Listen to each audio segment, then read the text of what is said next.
I'm talking to Mladen Lukic, the General Manager of Travel Counsellors in South Africa.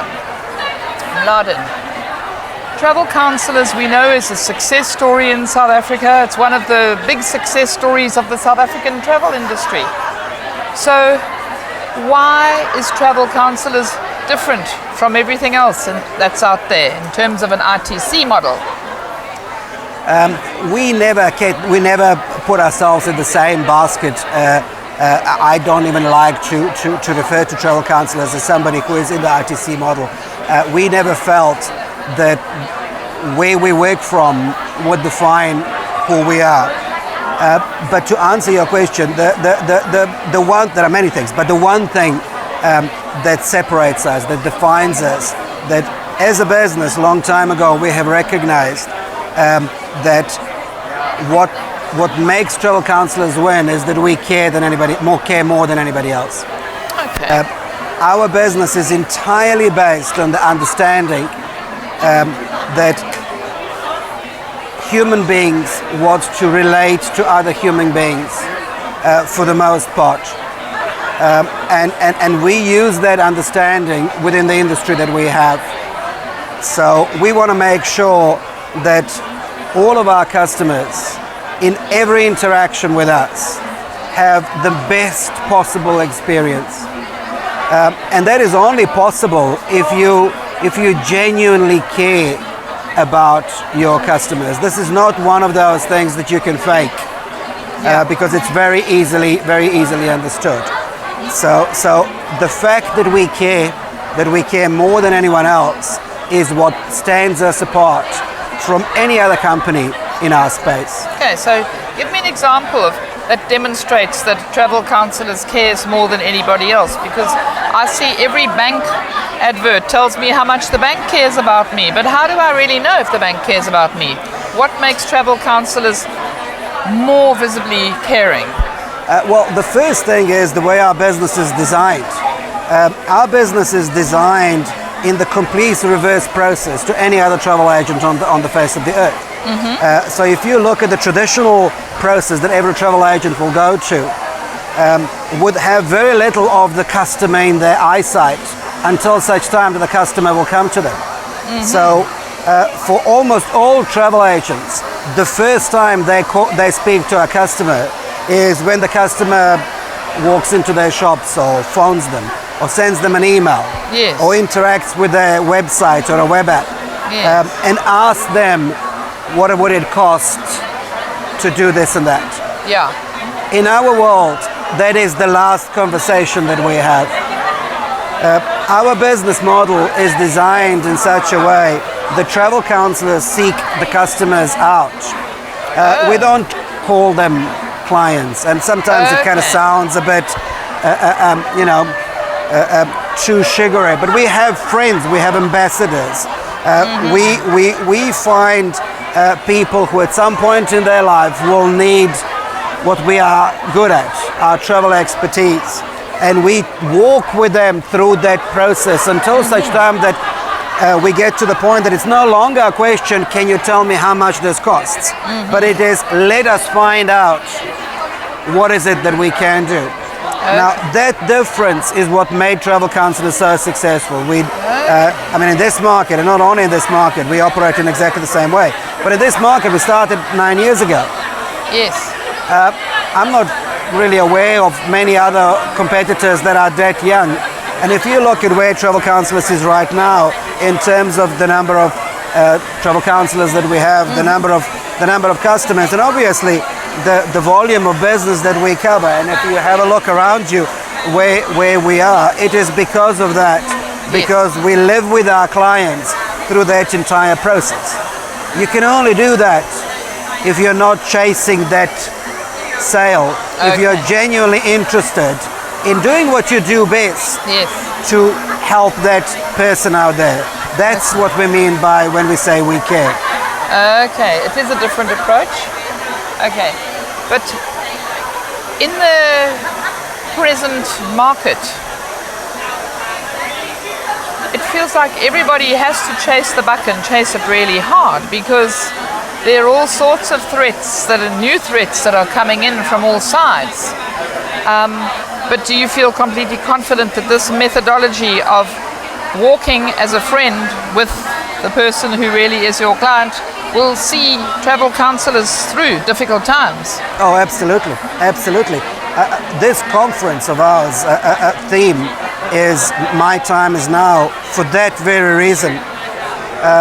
We strongly believe that we have an opportunity which is better than ever before to actually reach out to more people.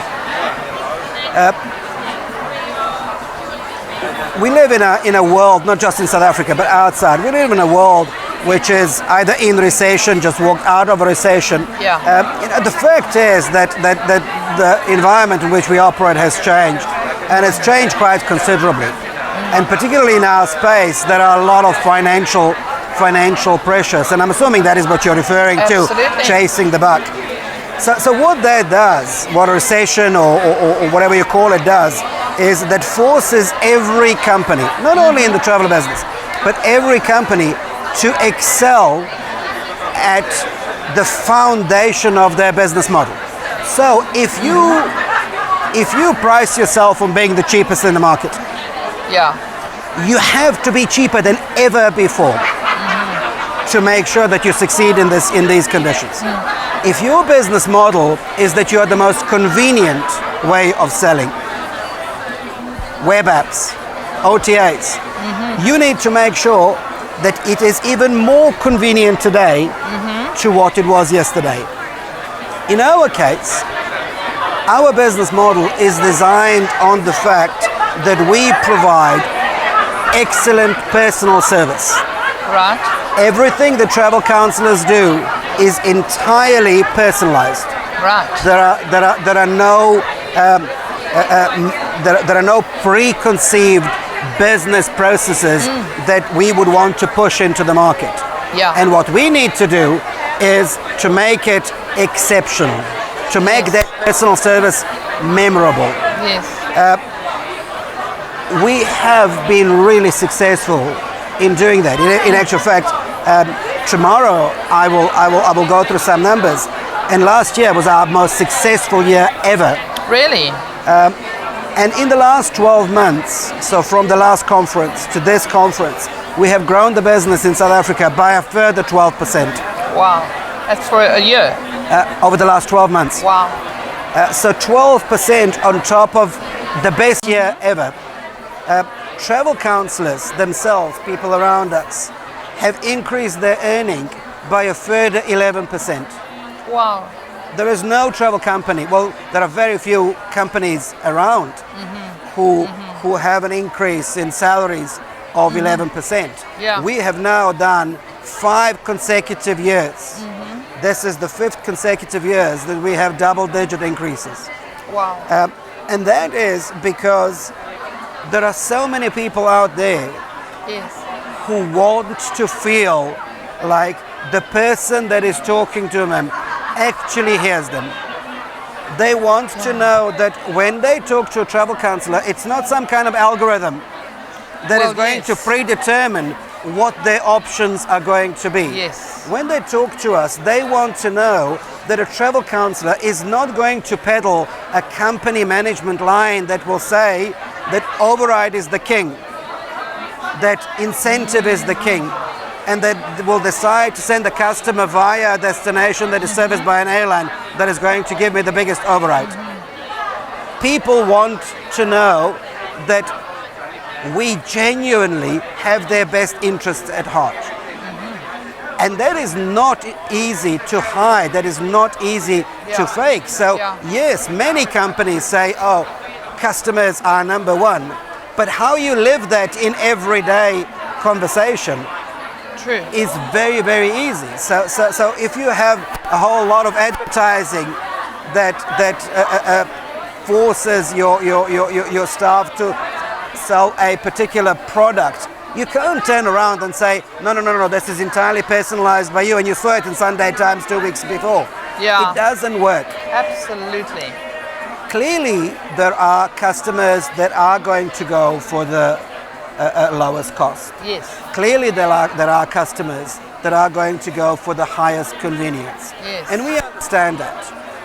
And what we have built into our business to not obsess over that Yeah. and to understand that there is a sea of customers out there that are mistreated, that are abused by the vendors, that are made anonymous by some of the vendors, and they want what we do.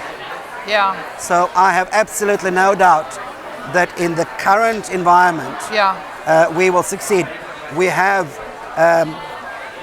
internally said that we want to double our business in 2 years' time. Wow, that's ambitious, but it looks as though you're heading that way. Well, we are most certainly heading that way. We still have a long way to go, Yeah. but we are certainly facing the right direction. Absolutely.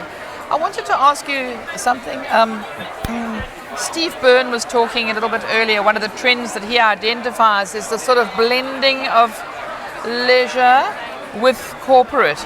I'm interested. I know that in the South African market there's a high percentage of corporate travel that makes up the whole. In South Africa specifically, do you have what is the mix in travel counsellors of corporate and leisure? Are you able to unpick it slightly? Yes. Currently, at this point, travel counsellors' business is generated close to 80% from our corporate clients. Okay. And that is both companies and individuals who travel for business purposes. Okay. Yes. And about 20% is the leisure content. And do you see a blending of the two things together? Absolutely. If you have asked me this question 2 years ago, we would have had less than 5% Really? Of leisure business. Okay. For a number of years, corporate was really the mainstay of our business. Yes. Over the last 18 months, we have made significant changes to the way we look at our clients, and we are making sure that blending lives in South Africa. I don't know what the ultimate number for us is. I mean, it's no secret to know that in terms of total spend of travel rands in South Africa, it appears that about 80% of all money consumed in the travel industry in South Africa is somehow generated by businesses. Yes. And we spoke earlier, a significant part of that by government. Yes. But the leisure business is growing every single year. We have a growing middle class. Yes. We have a much better understanding of the local travel components and the overseas travel components. Yes. We have a much better way to handle. A couple of years ago, domestic travel was really not in the eyesights of the travel agents. That was not the case for us. Right from day one, we looked at local product to be an integral part of the leisure business. Yes. We are not alone to do it. What we do differently is that we are not prepared to regurgitate the same product. So you will see from the content behind you and from the business that we have, we insist on having travel counselor specific product. Yes, I see And that. sometimes we get there by talking to our suppliers and asking them to specifically customize product that will suit us and our customers. Or sometimes we do that by providing the product ourselves. Yes. And actually packaging it as a travel counselor. So that blending is a lot closer to us now than what it was 2 years ago. Of course. Okay. What would you say at the moment, and let's just talk about in the South African context, what are the biggest threats to the travel industry? What are the biggest opportunities in the travel industry, in whichever order you're happy to give them? Well, I think the biggest threat to the travel industry in South Africa is the volatility of the environment that we operate in. And it's really two things. The first thing is that a significant part of travel is priced not in rand currency. Yeah. So the volatility of the rand, not so much the measure of how rand rates against other currencies, but the speed of increase is a significant deterrent, and in my eyes, the number one deterrent. We have seen what it has done to the travel industry in December. Yeah. And we have seen how long it took us to recover. We are now in March seeing for the first time as an industry that we are recovering in terms of segments, in terms of how the industry is behaving. So now towards the end of the March we see a lot more buoyancy from the suppliers and the confidence that we're going in the right direction. And that is a direct result of what happened to the rand in December. Yeah. The second thing that I think is a threat to the travel business in South Africa is the confidence in the population of South Africa, in the continuity of the lifestyle that we have in here. You're talking about political volatility. I am talking about the political volatility. I'm talking about the uncomfortable sense that we don't know how far this will go, and we don't know what's around the other corner. And that obviously creates a reluctance within the companies, that creates a reluctance within the individuals to travel, be that for travel and be that for leisure. I mean, it is a known fact that South African companies are sitting on R1 trillion. You can see the disconnect between the growth of unspent. Yeah. You can see the disconnect between the JSE, which is at record levels. Yeah. And the confidence in the economy by those same companies, which is at a complete opposite end. Those two things combine to create a level of concern. Yeah, that's understandable. At the same time, I think it is very important to keep a perspective about it. Yeah. Well, what opportunities do you see? Well, from speaking purely as a travel counsellor, the opportunity that we see is that we see a lot of our competitors, sitting in a kind of state of hysteria in terms of how are we going to deal with it. And we believe that they do that because fundamentally they're entirely reliant on customers accepting the marketing message that is out there. That's by definition, that's how transactional business model works. When there is some kind of a reluctance or a blockage or a reduced number of potential customers coming through, you now have this nervousness within the companies. We are naturally designed to go and seek out the customers. So the biggest potential for us is that we now have a huge opportunity to go out there and showcase what we can to those customers. Untouched customers. Absolutely. So we win where perhaps some of our competitors lose. Yes. Okay, and Mladen, in this nice powwow at the Western Cape Arabella Hotel, if you had to have one slogan or motto or mantra for 2016 for travel counsellors, what would it be? Well, it will be two things, if I could. Two. Okay. So what makes up our DNA is relationships. Right. So our business doesn't exist without relationships, and relationships don't exist without communication. Okay. Conversation. Yes. So the message to our travel counsellors, the message to our suppliers who are working with our travel counsellors is have much more conversations every single day, and make sure that you have quality conversations. Because that is what makes our success. That is what's going to make travel counsellors successful, and that is what's going to make us successful to perform for our suppliers. Yes. We have to build those relationships. We have to talk, and we have to have good quality conversations. Right. Thank you very much, Mladen Lukic. Thank you, Kate.